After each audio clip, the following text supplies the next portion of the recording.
అంటే అంటే ఒక రివ్యూవర్గా సక్సెస్ అయ్యో, ఒక బిగ్ బాస్ కంటెస్టెంట్గా సక్సెస్ అయ్యో, బయటకు వచ్చిన తర్వాత ఒక సెలూన్ పెట్టి బిజినెస్లో సక్సెస్ అయ్యో, ఇల్లు కొనుక్కుంటున్నావు, కార్లు కొనుక్కుంటున్నావు, ఇంత సక్సెస్ స్టోరీ ఉంది కాబట్టి ఏదైనా లక్ ఉందేమో అని చెప్పేసి ఫస్ట్ గెస్ట్గా నేను కూర్చోబెట్టడం జరిగింది. లక్ కాదు బ్రో, యాక్చువల్గా నేను ఏది నమ్ముతానంటే ఆ లక్ కూడా లే. యాక్చువల్గా ఏంటంటే నా లైఫ్ ఇది నేను చూసిన తర్వాత నేను నమ్మేది ఏంటంటే ప్రతి మనిషికి ఒక పర్టికులర్ టైం ఒక పాయింట్లో మనది టర్న్ అవుద్ది, ఆ తర్వాత ఎవడు ఆపలేడు. మళ్ళీ బ్యాక్ వెళ్ళిపోతాను, అతి చేష్టలు చేసామంటే మళ్ళీ డౌన్ అవుతావు.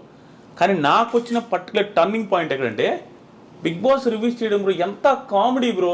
జీవితంలో ఎవడైనా బిగ్ బాస్ షోని చూసి మళ్ళీ చెబితే దానివల్ల లైఫ్ సెటిల్ అయిపోద్దని ఊహించలేం. చాలామంది సెటిల్ అయినాయి, నాకు మాత్రం షాకింగ్.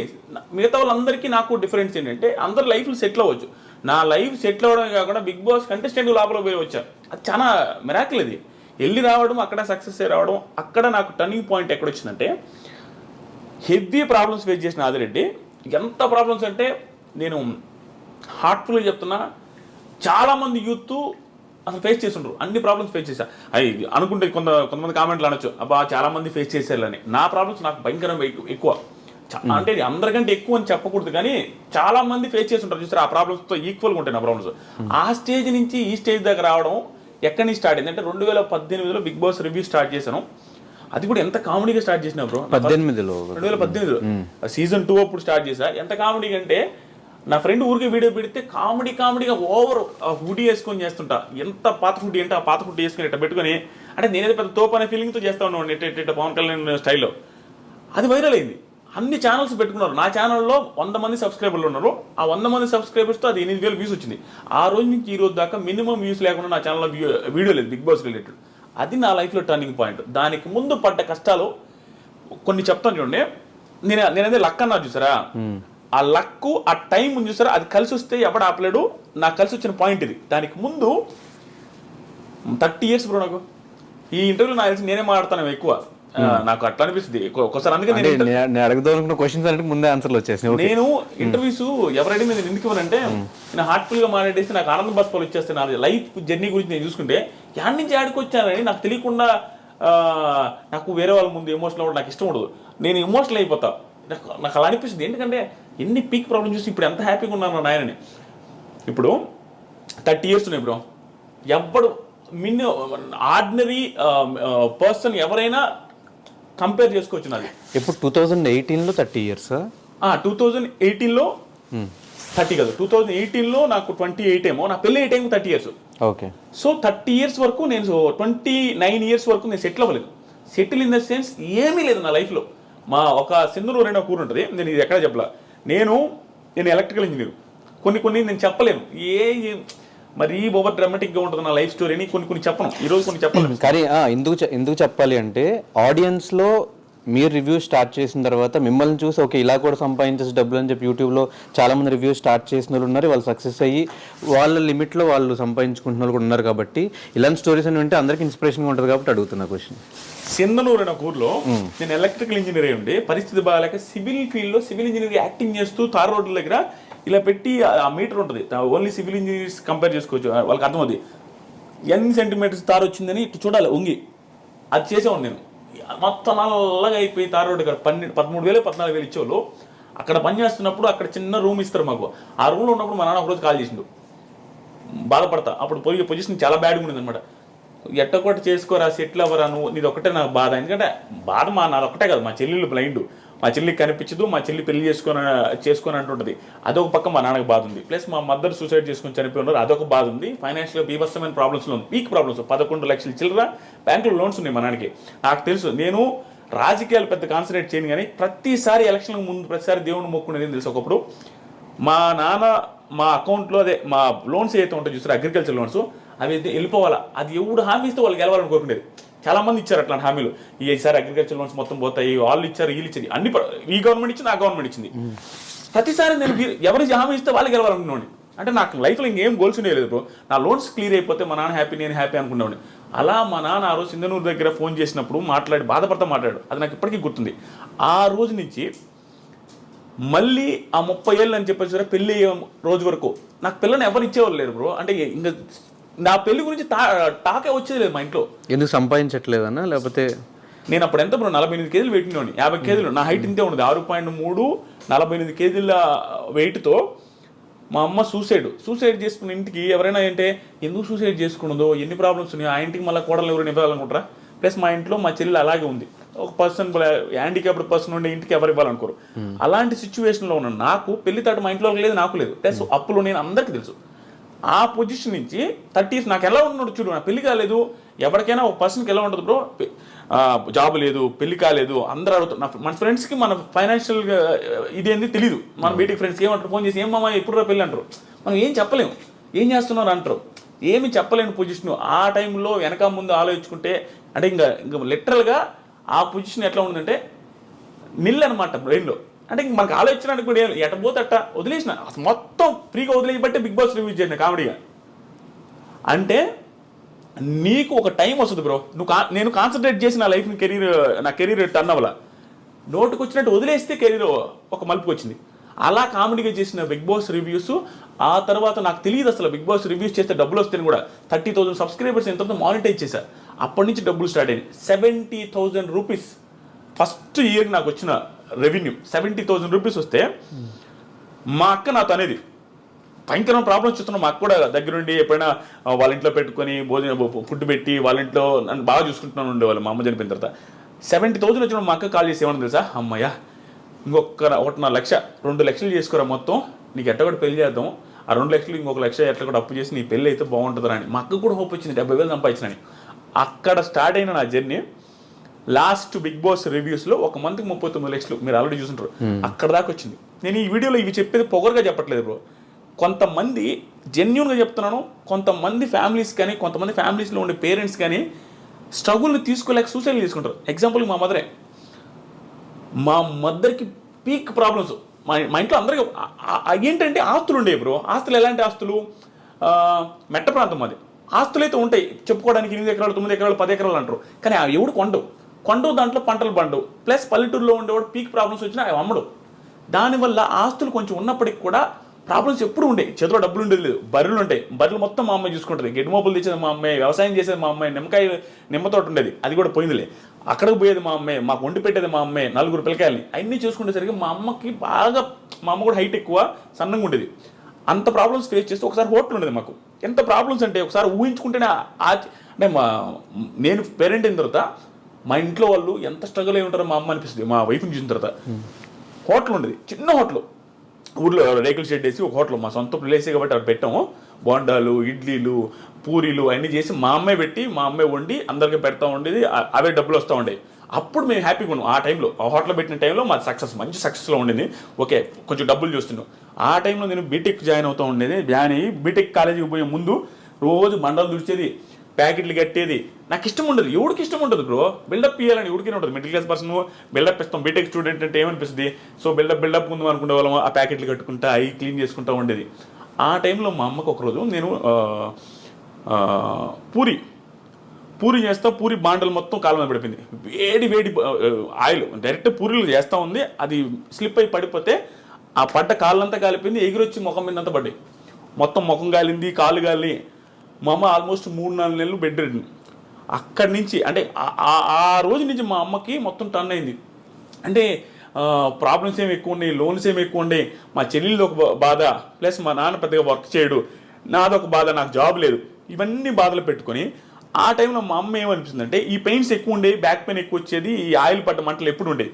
దానివల్ల సడన్గా ఒకరోజు సూసైడ్ చేసుకుని చచ్చిపోయింది. అది ఎందుకు చచ్చిపోయింది, ఏమి రీజన్స్ అనేది తెలియదు. మాకు అర్థమైంది ఏంటంటే ఎప్పుడు బ్యాక్ పెయిన్ అంటూ ఉంటుంది, ఈ మంటలు అంటూ ఉంటుంది, పరిస్థితులు బాగాలేవు, అప్పులు ఎట చేయాలనేది. ఎందుకంటే మా అమ్మ ఒక్కటే కష్టపడుతూ ఉంటుంది.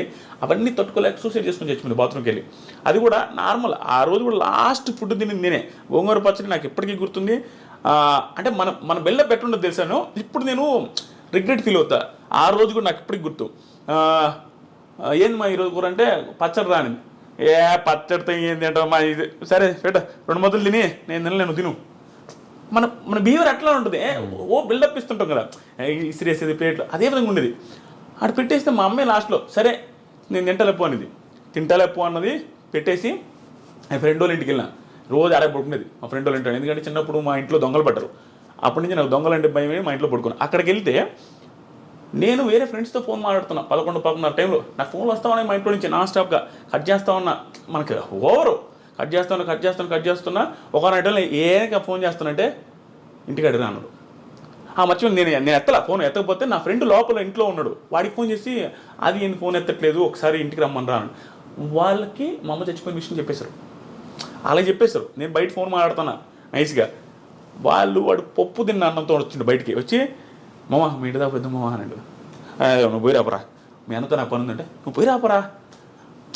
వాడేమనంటే ఎక్స్ట్రా చెప్పు రా మామ అనేసరికి సరే అని నేను ఫోన్ పెట్టకుండా మధ్యలో కూర్చొని బైక్లో మాట్లాడుతూ ఉన్నా. వాడులో మామ ఫోన్ పెట్టి మామ అన్నాడు. ఫోన్ పెట్టి అన్నాడు. పెట్టేసిన తర్వాత వాళ్ళ తమ్ముడు నా వెనక కూర్చోన్నాడు, నేను మధ్యలో ఉంటే వాడు చెయ్యి నా మీద వేస్తుంటే వాడు పప్పు అన్నం పప్పు అంతా ఉంది. రే హరీష్ ఇటు చెయ్యి కూడా కడుక్కోవాలంటున్నా. రే మనకేం తెలియదు కదా, ఇటు చెయ్యి కూడా కడుక్కోలే ముండనాయుడు అంటా ఉన్నా. మర్చిపోయిన అమ్మ అంటుడు. పోతే మా ఇంటి చుట్టూ జనాలు ఉన్నారు. ఏంది వీళ్ళందరూ ఈ టైంలో ఉంటే ఏమైనా గొడవ అయింది ఇంట్లో, ఎందుకు ఏంటి అసలు. పోగానే మా అమ్మని బయట తెచ్చున్నారు, గుండెల మీద వస్తూ ఉన్నారు. అబ్బా నాకు అంటే నేనే ఉన్నట్టు బతుకుంది అనుకున్నా. ఎంత అప్పుడు ఇంకా వెంటనే చూడగానే చచ్చిపోయింది. నేను మిద్ది మీద పోయి బీభత్సంగా ఏడ్చిపోవడానికి ఆ రోజు నుంచి దాదాపు 1 month నేను ఫుల్ స్ట్రగుల్ అయిపోయినా. యాక్చువల్గా నేను బాధపడ్ను. అమ్మ నేను ఎమోషనల్ అయిపోతా స్వామి నిజంగానే. యాక్చువల్లీ నేను బాధపడ్ను. ఆ టైంలో నా బాధ అంటే తెలిసింది. అంటే వెరీ రెక్లెస్ క్యాండిడేట్ బ్రో. అంటే రెక్లెస్ అంటే మనకి ప్రేమ ఉంటుంది. చాలామంది పిల్లకాయల దగ్గర యూత్ దగ్గర ఉండేది ఇదే, అమ్మన్న నాన్న ఇష్టమే, తెలియకుండా కోపాలు ఎవరు మేము చూపించలేక ఇంట్లో సిరీస్లు కొడుతూ ఉంటారు ప్లేట్లు. నేనంతే, పప్పుచారు అంటే ఇష్టం, పప్పుచారు చేయకపోతే నేను ప్లేట్ సిరీస్తుండేది, ఏంది కూరలు ఎప్పుడు ఇదేనని. పరిస్థితులు బాగాలేవు, అది మనకు తెలిసినా కూడా బిల్డప్ ఇస్తుంటాం. ఆ సిచ్యువేషన్ అప్పుడు నాకు అన్నీ గుర్తొస్తున్నది, ఎంత ఓవర్ చేసామురా అని. కానీ నిజంగా చెప్తున్నా బ్రో, మా అమ్మ చనిపోయే ముందు 2 months 2-3 months మా అమ్మని భయంకరంగా అర్థం చేసుకుంటాను. చెప్పిన ప్రతి మాట వినేవాడిని. ఎందుకో మా అమ్మ భయంకర స్ట్రగుల్ అవుతుంది నాకు అర్థమైంది. అక్కడ ఒక టైం వస్తుంది చూసారా, మనం కూడా ఎంత ఎదవైనా అర్థం చేసుకుంటాడు. ఆ పక్కలో నేను ఎంత ఇబ్బంది పడుతున్నాను ఆ టైం అది భలే అర్థం చేసుకునేది బ్రో. చిన్న మాట, ఒకప్పుడు నేను రోడ్లో పేరాపర్ వచ్చినాడు అంటే నేను మాపము అనేవాడిని. అలాంటిది ఒక మాట చెప్పిన వెంటనే వెళ్ళేవాడిని. మా అమ్మకి భలే ఆనందం, నేను ఒక్కని ఎంత బాగా వింటున్నాడు అనే ఫీలింగ్లో ఉండేది. కానీ సడన్గా చేసుకునేసరికి మాకు ఎవ్వరికి అర్థం కాలే. అది ఎట్లా అంటే బాత్రూమ్ రేకులు బాత్రూము. మా అమ్మ 5.7 5.8 ఉంటుంది, ఆ ఎత్తు 5.9 ఉంటుంది అంతే. ఆ బాత్రూమ్ అంటే మనిషి ఊరేసుకొని ఏలాడాలంటే కాలు తగులుతుంటాయి. ఎలా ఎంత ఇబ్బంది పడి ఊరేసుకున్నదని మాకు ఇప్పటికీ ఆశ్చర్యంగా అనిపిస్తుంది. ఎంత పెయిన్ ఉంటే బాధపడదని. ఈ సుత్తంతా నేను ఎందుకు చెప్తున్నా అంటే, సుత్తి కాదు, చాలా మందికి ఇది ధైర్యాన్ని ఇవ్వాలి నాకు. ఆ పొజిషన్ నుంచి మా అమ్మ లైఫ్ మారదులే, ఇంకా నా జీవితమే ఇంతే అనుకుని సూసైడ్ చేసుకుంటే, అంటే మీరు నేను ఇంకా నా లైఫ్ మారదు అనుకుంటే, నేను ఇప్పుడు 20-30 మంది లైఫ్లు మారుస్తున్నా. నేను సెలూన్ పెట్టి నా సెలూన్లో 20 మంది పనిచేస్తున్నారు, నా చుట్టూ 5-6 మంది ఉంటారు, వాళ్ళ లైఫ్లు నేను చూసుకుంటూ ఉంటాను. ఇన్ని లైఫ్లు నేను మారుస్తుంటే మా అమ్మ లైఫ్ మార్చలేను అనుకున్నది. హోప్లెస్గా అయిపోయి సూసైడ్ చేసుకుని చచ్చిపోయింది, ఇంకా ఆనందం ఉంటుంది. అదే మా మదరు సూసైడ్ చేసుకోకుండా ఎదిరించి పోరాడి ఇక్కడ దాకా ఉండుంటే ఈరోజు మా మదర్ ఉన్నప్పుడు నా సక్సెస్ ఇంకా ఎక్కువ ఉండేది కూడా, ఆనందంలో ఇంకా హ్యాపీగా ఉండదు. ఇప్పుడు మేము వీడియో చేస్తున్నాం, మా అమ్మ మదర్ కూడా మా వీడియోస్లో ఉండుంటే ఇంకా ఎంత బాగుంటుంది. ఇవన్నీ ఆలోచించుకుంటుంటే నాకు అనిపిస్తుంది, ఒరే నాయన సూసైడ్ ఎందుకు చేసుకుంటారో, నా లైఫే బెస్ట్ ఎగ్జాంపుల్. అసలు టర్నింగ్ పాయింటే ఉండదు, హ్యూజ్ ప్రాబ్లమ్స్ కానీ మా అమ్మ సూసైడ్ చేసుకున్నది. నా లైఫ్ ఈరోజు ఎట్టుంది, ఏ రకంగా ఉంది. మా ఊర్లో ఇంకొక ఎగ్జాంపుల్, నేను క్వశ్చన్ కూడా అడగా. నాకు మా ఊర్లో చిన్న ఎగ్జాంపుల్ చూడండి లైఫ్ మారడానికి. నేను జస్ట్ ఒక ఇంగ్లీష్ మాట మాట్లాడితే యా అన్న ఒకరి ముందు ఏదో అడిగితే యా అంటే, మేము కానీ మెతుకులేదు కానీ ఇంగ్లీష్ రా నీకు అన్నారు. నేను 10th చదివేటప్పుడు ఆ పొజిషన్ అట్లా ఉండేది మాకు. ఆ రోజు నుంచి నా దగ్గర అప్పు తీసుకుని 10,000 ఎగ్గొట్టారు. అలా అక్కడ దాకా వచ్చి ఇవన్నీ మా అమ్మ చూడలేకపోయింది. ఇప్పుడు ఇంట్లో వాళ్ళకి ఎట్ట బ్రో, పల్లెటూరు ఆడవాళ్ళకి ఎట్ట, మా కొడుకు 30,000 శాలరీ అయితే 50 చెప్పుకుంటారు, అదే వాళ్ళకి ఆనందం. ఇవన్నీ మా అమ్మ చూడలేకపోయింది. ప్లస్ బంగారం ఉండేది లేదు, ఏ పెళ్ళిళ్ళకి పోయినా మా అత్తోళ్ళ దగ్గర తీసుకుని పోయేది. ఆ పొజిషన్ నుంచి ఈరోజు ఏమైనా కొనిచ్చే పొజిషన్ చూడలేకపోయింది. అందుకని ఆవేశపడకూడదు మనిషి. ప్రతి ఒక్కడికి నేనే సక్సెస్ అయినా బ్రో, నా దగ్గర టాలెంట్ లేదు, నేను జెన్యున్గా ఒప్పుకున్నా, నా దగ్గర ఏ టాలెంట్ లేదు, మాట్లాడతా అంతే. ఏది హార్ట్ఫుల్గా మాట్లాడతా, ఏది అనిపిస్తే అది మాట్లాడతా. టాలెంట్ లేని నేనే పెద్దగా చదివాను కూడా కాదు, ఓకే ఏదో వచ్చాయి. అలాంటి పర్సన్ నేనే సక్సెస్ అయిపోయి నా లైఫ్ మా ఫ్యామిలీ లైఫ్ మార్చేస్తే, ఎంతోమంది బీభత్సమైన టాలెంట్ ఉంటుంది, వాళ్ళు ఎందుకు చచ్చిపోవాలా, వాళ్ళు ఎందుకు సూసైడ్ చేసుకోవాలి, నాకు అర్థం కాలే. నువ్వు వెయిట్ చేయి. బిగ్ బాస్ చాలా మంది ఆ షోని తిట్టుకుంటూ ఉంటారు, ఇప్పుడు తెలియదు ఉంది అది ఒక షోనా అంటారు. ఇన్ని చెప్తుంటే ఆ షో ఒక లైఫ్ మార్చింది, ఒక ఫ్యామిలీ లైఫ్ మార్చింది, మా తరాన్ని మార్చింది. ఇక్కడ నుంచి మా తరం స్టార్ట్ అయిపోద్ది, మా ఒక జనరేషన్ మార్చినట్టే. దాంతోపాటు నా చుట్టూ ఉండే ఒక 20 మంది బతుకుతున్నారు. దీంట్లోనే కెరీర్ ఎత్తుక్కోగలిగిన టైం వస్తే, అన్ని కలిసి వస్తే. అలాంటిది వేరే వాళ్ళు ఎందుకు ఎత్తుకోలేరు, చదువుకొని బాగా చదువుకున్న వాళ్ళు. సో నేను ఈ ఇంటర్వ్యూలో కానీ ఎక్కడొచ్చినా నేను ఈ పాయింట్ నా జీవితం మొత్తం చెప్తా ఉంటా, సూసైడ్లు చేసుకోవద్దు. ఏ లైఫ్ ఏ టైంలో నీకు రోడ్డు మీద ₹1 దొరుకుతుందో తెలియదు. నీకు ఏ పిల్ల నిన్ను నచ్చి ఆ పిల్లకి 100 కోట్ల రూపాయలు నీకు తెలియదు. నీకు ఎక్కడైనా చేంజ్ అయిపోవచ్చు, నీ లైఫ్ మొత్తం డిజాస్టర్ నుంచి హై క్లాస్లోకి వెళ్ళిపోవచ్చు. ఆ హోప్ ఉంచుకోండి, ఎవడు చచ్చిపోవద్దు. నీకు నిజంగా చచ్చిపోవాలనిపిస్తే, నీకు అసలు నీ పరిస్థితి బాగాలేదంటే, ఆకలితో చచ్చిపోయి కావాలంటే ఇది వెయిట్ చేయి లాస్ట్ రోజు దాకా ఏది దొరకపోవచ్చు, నువ్వు ఎట్టగా చచ్చిపోతావు. అంతే, నీకు నువ్వు చచ్చిపోవాల్సిన అవసరం లేదు. నువ్వు తట్టుకోలేకపోతే అది ఆటోమేటిక్గా అయిపోద్ది, చచ్చిపోవద్దు. అది నేను అనుకునేది. ఆ పొజిషన్ నుంచి ఈ పొజిషన్ దాకా వచ్చి చూసారా, నేను ప్రతిసారి చాలామందికి చెప్పేది అంటే, నేను నా ప్రాబ్లమ్స్ ప్రతిసారి చెప్తుంటా. ఎందుకు తెలుసా, నాకు ఇప్పుడు ప్రాబ్లం ఉంది నేను చెప్పట్లా. నేను డైరెక్ట్గా చెప్పే కదా 39 లక్షలు ఒక నెలలో వచ్చినాయి. నాకు ప్రాబ్లం లేవు, సింపతి కాదు ఇది. నాకు ఒకప్పుడు ప్రాబ్లమ్స్ ఉన్నాయి, ఇప్పుడు లేవని చెప్తున్నా. ఇది ఇన్స్పిరేషన్గా ఉంటుంది, జనాలు చూసేవాళ్ళకి అనే ఉద్దేశంతో చెప్తుంటా. ఎందుకంటే చూసేవాడికి ఒకటి, మరి వాడి పొజిషన్ ఆ రోజు ఇంత బ్యాడ్ అంటారా, మంది అంత బ్యాడ్ కూడా లేదు. ఇప్పుడు ఆడి లైఫే మారింది, మన లైఫ్ ఎందుకు మారదురా, ఎందుకు మనం చచ్చిపోవాలనే ఆ హోప్ రావాలి జనాలలో. సూసైడ్ చేసుకునే అంత ఎదవలు లేరు. మా అమ్మని ఇప్పటికీ మా ఊర్లో తిడతారు, ఎదవగా ఆ రోజు సూసైడ్ ఆ పిల్ల ఎదవగా పోతే అట్లా చచ్చిపోకుండా ఈ రోజు బంగారం ఉండు కదనే ఆవేశపడి ఆ పిల్ల అటు చేసుకున్నది కానీ అని మమ్మల్ని తిట్టా ఉంటారు అందరూ. అంతే కదా, చాలా ఇది బ్రో ఇవన్నీ. కానీ పర్ఫెక్ట్ ఎగ్జాంపుల్, 28 సంవత్సరాలకి ఒక రూట్ ఎంచుకుని సక్సెస్ అవ్వడం అంటే చిన్న విషయం కాదు. కానీ ఇన్ని రూట్స్ ఉండగా, అంటే రివ్యూస్ చెప్పాలి అని థాట్ వస్తే సినిమాల మీద చెప్పొచ్చు, పొలిటికల్గా చెప్పొచ్చు. అప్పటికి పొలిటికల్ రివ్యూస్, సినిమా రివ్యూస్ ఇవన్నీ ఇండస్ట్రీలో ఉన్నాయి. ఇవేం కాదని బిగ్ బాస్ అనే షో మీద ఫస్ట్ టైం రివ్యూ చెప్పింది మీరే అనుకుంటా తెలుగు. అంతకుముందు నేను అది కూడా నేను చెప్తాను కదా, అంతకుముందు దిస్ ఈజ్ ఫనీ అని ఉంటాడు. దిస్ ఈజ్ ఫనీ అతను చూసి నేను రివ్యూ స్టార్ట్ చేసింది. అతను ఏదో లైవ్ చేస్తూ ఉంటే నాకు 3-4 వేల మంది చూస్తాం. అది చూసి ఇతను ఎవరో స్వామి ఇంతమంది ఫ్యాన్స్ అనుకుని కామెడీగా మా ఫ్రెండ్తో చెప్తాను, ఇతను ఎవరో ఆయన కూడా బిగ్ బాస్ రివ్యూ చేసావు.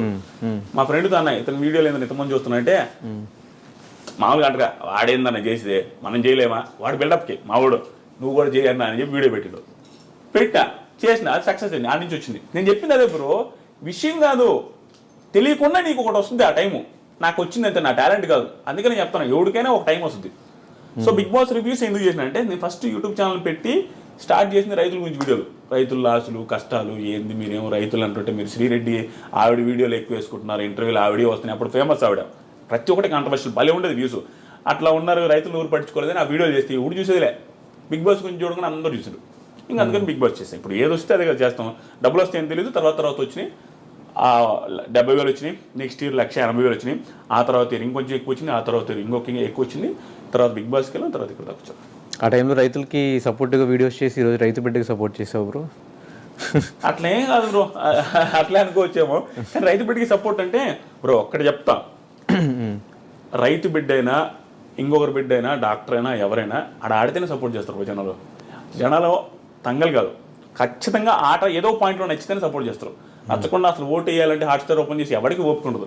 నేను మాత్రం నాకు అనిపించిందే చెప్తా, నాకు అనిపించినట్టు నాకు నిజంగా జెన్యూన్గా ప్రశాంత్ నాలాగే నాకేమనిపించిందంటే, ఒక నార్మల్ పర్సన్ నుండి వెళ్ళి అక్కడ ఆడడం చాలా కష్టం బ్రో. నువ్వు కూడా ఫ్యూచర్లో ఎప్పుడో వెళ్తామని అనుకుంటున్నా, వెళ్ళినప్పుడు చూస్తావు చాలా భయంకరమైన టఫ్ సిచ్యువేషన్స్ వస్తాయి అక్కడ.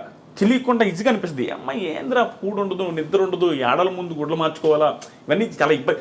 ఏంది బ్రో పొల్లు ఉంటుంది ఆడల ముందు, ఎంత గలీజ్గా ఉంటుంది. అమ్మాయిలందరూ అందంగా ఉండే వాళ్ళు ఉంటారు, ఈడ వాళ్ళ ముందు పొల్లు అనుకుంటా ఉండాలి. అది చూడడానికి గలీజ్గా ఉంటుంది, ఏడంతా కారుకుంటా ఆ పొల్లు కూడా వాళ్ళ ముందు టవల్స్ కట్టుకోవడం చాలా ఇబ్బంది. అలాంటి సిచ్యువేషన్స్ని ఒక నార్మల్ పల్లెటూరు నుంచి వచ్చిన వాడు ట్యాకిల్ చేయడం చాలా కష్టం. నన్ను ప్రశాంత్లో చూసుకున్నాను. ప్రశాంత్ కూడా అదే సిచ్యువేషన్ ఉన్నట్టు చాలా ఇన్ఫీరియారిటీ ఉంటుంది, తెలియకుండా వీళ్ళందరూ క్లాస్కి ఉన్నారని. ఆ సిచ్యువేషన్ నుంచి ఏ టాస్క్ బ్రో నువ్వే చెప్పు, జెన్యూన్గా చెప్పు, ప్రశాంత్ ఏ టాస్క్ ఆడలేదు చెప్పు, ఆడలేదా? టాస్క్లు ఆడాడు. తర్వాత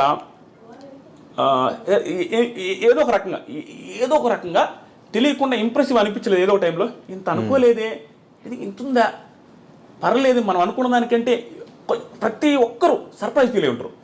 ప్రశాంత్ పర్ఫెక్ట్ ఏదో ఒక టైంలో సర్ప్రైజ్ ఫీల్ ఉంటారు. మరి ఇంకంతకంటే ఏం కావాలి బ్రో? ఇప్పుడు పర్సన్ అసలు ఎవడైనా అనుకుంటాడు ప్రశాంత్ని ఏం పీకలేడు, ఏదో అనవసరంగా వాడికి ఇచ్చాడు అంటే వాడనందుకు ఫీల్ అవుతుంది దయచేసి. జనాలు అనుకునేది అనవసరంగా ఈ పిల్లడికి ఇచ్చారే, ఏం చేసేది అనవసరంగా ఇచ్చారని అందరూ ఫీల్ అయి ఉంటారు స్టార్టింగ్లో. కానీ ఆ అనుకున్న వాళ్ళే ఒక టైంలో సర్ప్రైజ్ ఉంటారు. మనోడి పర్ఫార్మెన్స్ చూసి నాకు అలా నచ్చేది సపోర్ట్ చేశారు. సపోర్ట్ అంటే రోజు ఏం చేయలేదు కానీ రివ్యూవర్స్ వల్ల జనాలు ఇన్ఫ్లుయెన్స్ అవుతున్నారు. రివ్యూవర్స్ హౌస్లో ఉన్నంత వరకు ఒకలా చెప్పిన తర్వాత బయటకు వచ్చాక వాళ్ళ బిహేవియర్ చేంజ్ అయినప్పుడు ఖచ్చితంగా రివ్యూవర్స్ అనే ఛాన్సెస్ ఉంటాయి కదా. ఉంటాయి. కానీ రివ్యూస్ అంటే ఏంది, మేము రివ్యూ చేసేది ఏంది బిగ్ బాస్ షోని. సో మాకేం అవసరం బిగ్ బాస్ షో. ఇప్పుడు నా పక్కింటోడు 4 మర్డర్లు చేసిన బిగ్ బాస్కి వెళ్ళినా, మా ఇంట్లో వాళ్ళనే మర్డర్ చేస్తున్నా కూడా అంటే నేను బిగ్ బాస్ హౌస్కి పోతే వాడు బాగా ఆడితే సపోర్ట్ చేస్తా. వచ్చిన తర్వాత వాడు ఎలా ఉండో, వెళ్ళక ముందు ఎలా ఉండో నాకు సంబంధం లేదు. నాకే కదా ఏ రివ్యూ సంబంధం. షోలో ఎలా ఉందో అలా. షోలో ప్రశాంత్ బాగా ఆడాడు, శివాజీ గారు బాగా ఆడారు, పొగడతాం. ఇంకొకరు బాగాలేదు విమర్శిస్తామంటే ఏమి బీభత్సం ఏం కదా, అందరే చెప్తాం ఈరోజు బాగాలేదంటే బాగాలేదని చెప్తాం. సో స్టిల్ జనాలు మమ్మల్ని కూడా జడ్జ్ చేస్తారు. ఈడేం పెద్ద పుడింగ్ అంటే నేను ఆల్రెడీ పుడింగా, నేను ఒకరు బాగా ఆడలేదంటే వాడు నన్ను తిడతారు చూసి జనం. అది మేము యాక్సెప్ట్ చేస్తాం. ఎందుకంటే నార్మలే, మేము క్రిటిసైజ్ చేసినప్పుడు నన్ను క్రిటిసైజ్ చేయలేరా, యాక్సెప్ట్ చేస్తాను. అంటే ప్రాపర్గా రివ్యూ చేయగలిగితే బయటకు వచ్చాక బిహేవియర్ కూడా ముందే ఆడియన్స్కి అట్లా ఎక్కిచ్చే ఉంచుంటే అయిపోయేది కదా. ట్రూ బ్రో, చెప్తామనండి, అది గేమ్ షో బ్రో. నేను జెన్యూన్గా చెప్తున్నా. అక్కడ సిచ్యువేషన్స్లో నువ్వు ఎలా ఉండాలో అలా ఉండాలా. సో అది యాక్టింగ్ అనుకుంటారో, ఇంకోటి అనుకుంటారో, ఏదైనా అనుకుంటారు, నటించినా పర్లేదు. ఓకే, నువ్వు అక్కడ ఉన్న సిచ్యువేషన్లో నువ్వు బాగుంటే చాలు. నాకు ఏది మనకు అది ఇంప్రెసివ్గా అనిపించాలా. నటించడం అంటే నిజంగా నటిస్తే 100 రోజులు బీభత్సంగా నటిస్తే అంతకంటే టాలెంట్ ఏముంది బ్రో ఓటు వేయడానికి. 100 days ఎవడు బ్రో నటించగలుగుతాడు. అది హ్యూజ్ టాలెంట్. ఒక ఓటు వేయడానికి అదే ఆ టాలెంట్ సరిపోద్ది. 100 days నటించుంటే మీరు అన్నట్టు ఎవడో నటించలేడు. అక్కడ నువ్వు ఇంప్రెసివ్గా ఫీల్ అయితే చాలు, ఎలాగైనా ఉండండి, అది చాలు మాకు. బయటకు వచ్చిన తర్వాత ఎలా ఉంటుంది మేము ఎలా ప్రిడిక్ట్ చేయగలం. నేనేమంటానంటే అక్కడ ఉన్న సిచ్యువేషన్ తగ్గట్టు అక్కడ బిహేవ్ చేశారు. అవుట్ సైడ్ సిచ్యువేషన్ వేరే. అవుట్ సైడ్ పోలీసులు ఉంటారు, పల్లె ప్రశాంత్ అందరూ తొబ్బట్టరు. బయటకు వచ్చిన తర్వాత ఇలా చేశాడు అలా చేశాడు. లోపల పోలీసులు లేరు, లోపల క్రౌడ్ లేదు. బయటకు వచ్చిన తర్వాత క్రౌడ్ ఉంది, బయటకు వచ్చిన తర్వాత పోలీసు ఉంది. ఈ సిచ్యువేషన్ అక్కర్లేదు, ఆ సిచ్యువేషన్ ఇక్కర్లేదు. అక్కడ తగ్గట్టు అక్కడ ఉంటారు, ఇక్కడ తగ్గట్టు ఇక్కడ ఉంటారు. ఇదే క్రౌడ్తో ఇదే సిచ్యువేషన్ ఇదే పోలీసుల ముందు పల్లె ప్రశాంత్ బిగ్ బాస్ బిఫోర్ ఎక్కడ మనకు కనపడలే. ఎలా బిహేవ్ చేస్తారో మనకు తెలియదు. సిచ్యువేషన్ బట్టి మనిషి బిహేవ్ చేస్తారు, కానీ ప్రతిసారి ఒకే రకంగా ఎవడు బిహేవ్ చేయడు. కానీ ఆ సిచ్యువేషన్ ఒకేసారి కనిపించింది కాబట్టి మనకు తెలియదు అతను ఎలా ఉంటాడు. కాబట్టి మనమేమనుకున్నాము అతను ఇలాగే ఉండాలని ఒక స్టాండర్డ్ పెట్టుకున్నాం అనేది నా ఫీలింగ్. నాకైతే జెన్యూన్ చెప్తున్నా, ప్రశాంత్ ఇలాగే డౌన్ టు ఎర్త్ ఉండాలా, ఇంత నోరు లేయకూడదు, ఇంత ఓవర్ చేయకూడదు అనే ఫీలింగ్ మనం పెట్టుకున్నాం. అంటే హౌస్ లో అలా ఉన్నాడు కాబట్టి మనం బయటకు వచ్చాక ఆబ్వియస్గా అలా పెట్టుకున్నారు బ్రో. అంతేగాని అది తప్పు. ప్రశాంత్ చేసిన మిస్టేక్ అని ప్రశాంత్ కూడా యాక్సెప్ట్ చేస్తారు, శివాజీ గారు చెప్పారు, పోలీసులు చెప్పారు, అది మిస్టేకే. కానీ అత్యుత్సాహంతో జరిగింది తప్పించి ఏదో ఇదే ఆ బిహేవియర్ అయినా ఆ బిహేవియర్తో మాకు సంబంధం లేదు బ్రో. రివ్యూవర్స్కి ఎవరికి సంబంధం లేదు. మాకు బిగ్ బాస్ షోలో ప్రశాంత్ బాగా ఆడాడు, దెర్ ఈస్ నో డౌట్, అందుకే గెలిచాడు. సో ఇదే మీరు స్టార్ట్ చేసిన సీజన్లో, రివ్యూస్ చెప్తున్న సీజన్లో కౌశల్ అనే పర్సన్కి, అంటే ఒక రివ్యూవర్కి ఎవరికి సపోర్ట్ చేయని ఆదిరెడ్డి కౌశల్ టైంలో కౌశల్ ఆర్మీకి చేయడం, కౌశల్ కోసం 2K రన్ చేయడం, ఇదంతా ఏంటి అంటే అది ఆ టైంలో ఏమైనా పాపులారిటీ కోసం కౌశల్కి అంత పేరుంది కాబట్టి ఏదో మన పేరు కూడా వినిపిస్తుంది అలా ఏమన్నా? అలా ఏం కాదు బ్రో. రివ్యూస్ స్టార్ట్ చేసినప్పటి నుంచి నాకు జెన్యూన్గా ఎప్పుడు చెప్తున్నా, Kaushal one of the best contestants. ఎవరు అవునున్నా కాదన్నా, కౌశల్ ముందే చెప్తాను, కౌశల్ గారి ముందే చెప్తాను. మొన్న కూడా అవార్డ్స్ ఫంక్షన్కి వెళ్ళినప్పుడు కూడా నేను ఆయన పేరు చెప్పాను. ఆయన పక్కన ఉన్నాడు, నేను ఆయన పెద్ద మాట్లాడుకునేది లేదు ఇప్పటి వరకు. ఆయన ముందు ఏం చెప్పానంటే, కౌశల్ అనే సీజన్ వల్ల నాకు పాపులారిటీ వచ్చింది, నాకు చాలా నేను సెట్ అవ్వడానికి one of the main reasons Kaushal అనే సీజన్, కౌశల్ గారు కూడా అని చెప్పా. ఇప్పటికీ ఆ గ్రాటిట్యూడ్ నాకుంది. నేను ఎప్పుడైనా కూడా కౌశల్ గారి గేమ్ని ఎవడు తప్పట్లేడు. కౌశల్ తోపు కంటెస్టెంట్, అట్లానే గెలిచాడు. కాబట్టి నేను సపోర్ట్ చేస్తాను బ్రో. 85-80% పీపుల్ సపోర్ట్ చేశారు అక్కడ, యునానిమస్గా గెలిచాడు. దాంట్లో నేను సపోర్ట్ చేయకపోతే నేను ఏదైనా అవుతా. ఆయన సపోర్ట్ చేస్తుంది. జనాలు ఒకటి మిస్కన్సెప్షన్లో ఉన్నారు బ్రో. రివ్యూవర్స్ అనేది ఎట్లా అంటే సార్, వ్యూస్ కోసం నువ్వు ప్రశాంత్ని పొగుడుతున్నావు, వ్యూస్ కోసం శివాజీని పొగుడుతున్నావు. వ్యూస్ కోసం పొగుడుతున్నావు అంటే వాళ్ళ మీనింగ్ ఏంటి? శివాజీని పొగిడితే వ్యూస్ వస్తాయని, శివాజీ పేరు పెడితే వ్యూస్ వస్తాయని కదా. శివాజీ పేరు పెడితే వ్యూస్ వస్తాయని అర్థమైంది శివాజీ పాజిటివ్ ఉన్నట్టు కదా. శివాజీకి జనాల్లో పాజిటివ్ ఉంటే నాకు ఒకటే నెగిటివ్ అనిపిస్తాడా? అది ఏముంది తప్పు? మెజారిటీ ఆఫ్ పీపుల్ నచ్చుతున్నాయంటే ఉడాలి, నచ్చకూడదని ఉందే. నాకు నచ్చుతారు. కానీ రివ్యూవర్ న్యూట్రల్ గా ఉండాలి కదా. అంటే బయటకు వెళ్ళి 2K వాక్ చేయాల్సిన అవసరం కూడా లేదు కదా. న్యూట్రల్ గా వీడియోస్ చేస్తే అయిపోయేది కదా. అది ట్రూ బ్రో. అది ఆ రోజు ఏమైందంటే అది కొంచెం పిల్ల బచ్చే చేస్తాలే, నేను యాక్సెప్ట్ చేస్తా. అది నిబ్బా చేస్తా. 28 years మీకు? నాకు 28. నా కెరీర్ కి నిబ్బా కెరీర్ అది. సో నాకు అంత సీరియస్ ఇది ఏం లేదు. అప్పటికప్పుడే సెట్ అయినా, అప్పుడప్పుడే దానికి డబ్బులు కూడా రాలి అప్పటికి. ఎందుకంటే మానిటైజ్ కూడా అప్పుడే ఛానల్ స్టార్ట్. నేను ఎప్పుడు సీజన్ మధ్యలో స్టార్ట్ చేశా, 70 రోజు 60 రోజు స్టార్ట్ చేసిన ఛానల్ని. అక్కడి నుంచి ఆ 40 రోజులు చేసిన రివ్యూ అంతే. అప్పుడు నిబ్బా కెరీర్లో ఉండి నాకు తెలియక చేశా. స్టిల్ ఆ రోజు ఊపుకి మీకు తెలుసో తెలీదు ఆ రోజు ఊపికి ఊడికైనా కూడా బయటకు వెళ్ళి కౌస్టల్ అంటారా అనే ఊపు ఉండింది ఆ సీజన్. ఆ ఊపిలో కలిసిపోయింది తప్ప అంత మించి రివ్యూవర్ చెప్పకూడదు చేయకూడదు అనేసి అంతేం ఆలోచించలేదు. కానీ బయటకు వచ్చే మీ ఛానల్కి స్ట్రైక్స్ చేశాడు కదా కౌశల్. ఏదో అది మిస్అండర్స్టాండింగ్స్ వచ్చి అట్లా ఇట్లా చేశారు. నేను ఫీల్ అవ్వలేదు, ఆ ఛానల్ ఏం పోలేదులే.